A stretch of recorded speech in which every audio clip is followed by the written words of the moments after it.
Road wins are hard to get. Short prep for Ole Miss. Guys were locked in. Ira Bowman and Mike Burgomaster and their team did an outstanding job with the preparation.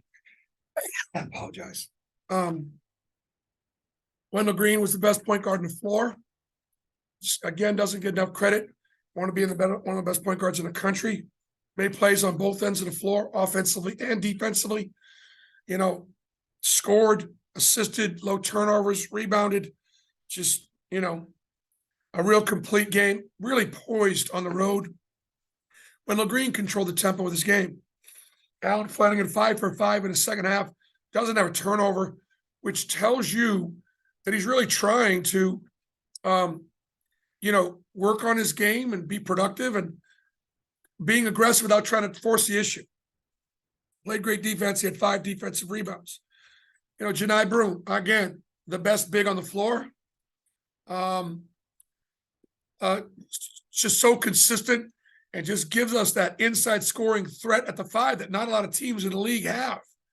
And we got to continue to do a better job, with that. And again, another guy that I've mentioned, guys that third year Wendell, third year Janai, fourth year Al, veterans.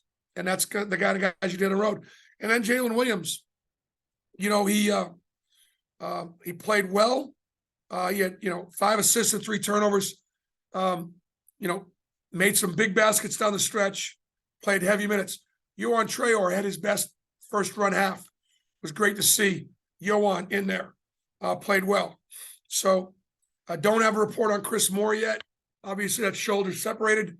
He'll get an MRI tomorrow, and we'll get his status after the MRI.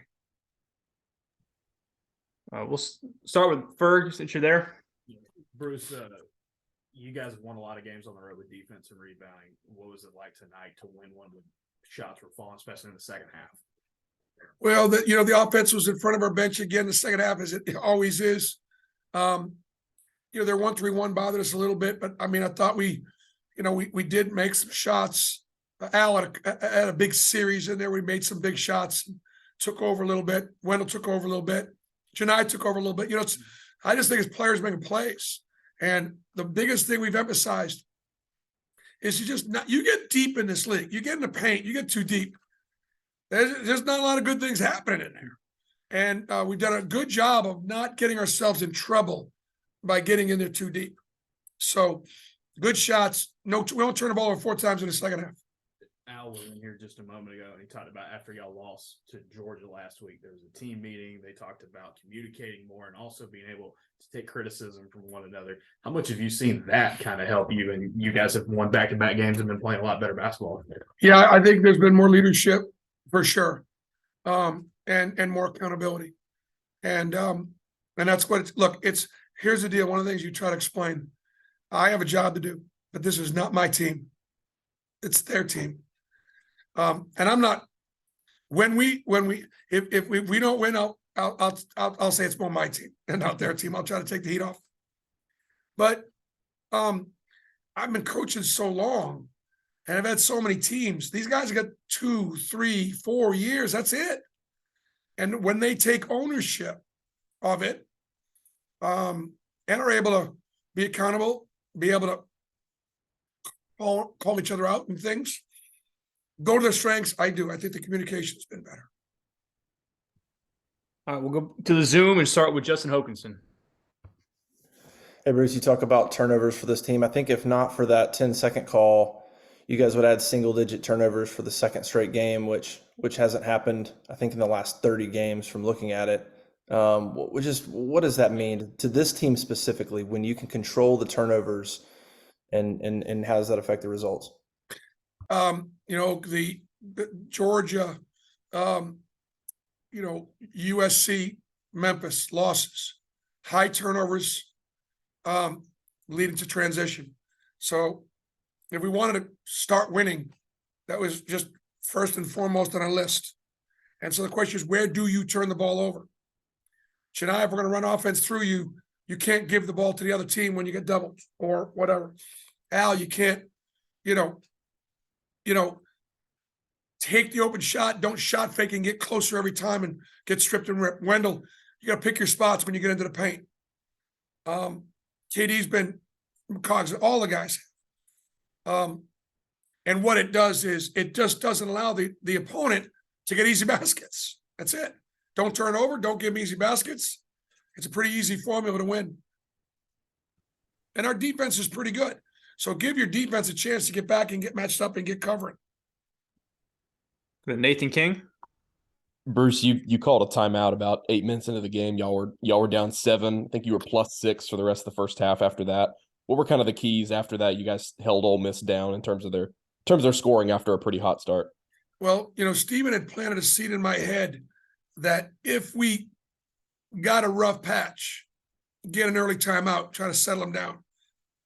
And so having Stephen said that to me pregame, it was in my mind that if it happened, and so we did, and we were very common in the timeout. We talked about what we weren't doing. Bottom line is they were driving to the basket. It's like, look, how can we be talking about gaps, help the helper, sink, and they're driving right around us, left around us, and they're getting around. How is that possible? It's not. So you guys better get in the paint and make them kick it out. And we started to do a better job of building a wall and not letting them drive around us. Mark Murphy. Yeah, Bruce, can you talk about how important it is to get Wendell to the foul line like you did tonight? He had 11-11, and then the team made 18 and 22. Well, Matthew Morrell, was 8 for 8. And Wendell was 11 for 11. And, that's pretty good free throw shooting by 2 great guards. And they were the 2 best guards on the floor. And I think officials recognize that. I think certainly tonight, officials are recognizing that, Wendell Green's a pretty dynamic player. And so when he was getting bounced and getting fouled, he was getting the whistle. And you They were guys, fouling. you guys are plus 20 points in the paint. I guess that had to be absolutely huge tonight. Well, the combination of guys getting downhill, Janai finishing around the rim, so very, very important. And again, I thought again, veterans, we play with some poise and with some purpose. All right, Coach, that's going to wrap us up for tonight. Thank you. Yeah, I think rebound. Last thing I'd say too is, Ole Miss is 13th nationally, like an offensive rebounding percentage, and they only got 6, and that was huge. Keeping them off the boards, not turning the ball over, and that was and some great individual players making plays. Good road win.